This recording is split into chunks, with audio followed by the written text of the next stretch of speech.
Thank you. Thank everybody for coming out and speaking on the subjects that are before us tonight.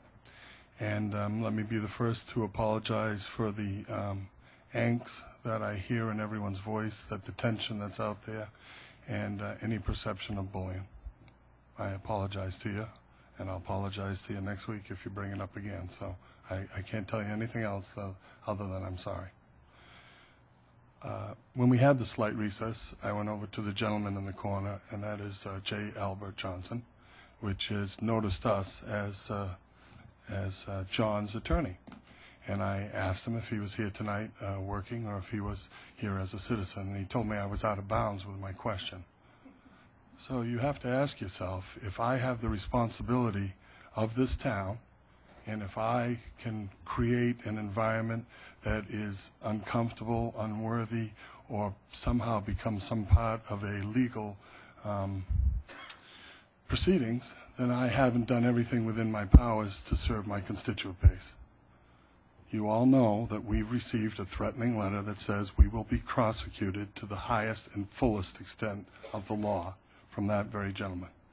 You all know that he's been at every meeting we're at, and you all continue to debate and discuss issues that you would like to hear resolved. There isn't anybody up here that doesn't realize there's an election process in front of us, that knows that all of our actions have to be accountable to our constituent base, and in fact, every time we vote, we probably lose some aspect of that base. That is the nature of this job. So again, I apologize for the difficulty, but obviously there's a legal issue still brewing out here, and this is not easily resolved, as you all have noted. I'm sure you'll be back again to bring it to our attention.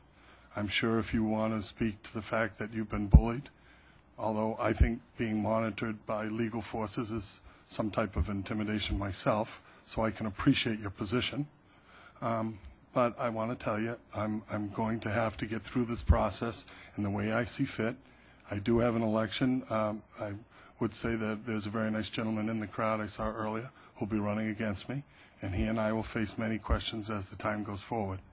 So please stay tuned. We'll do the best we can for you, and again, please accept my apologies. Lastly, on the park and rec issue, which is a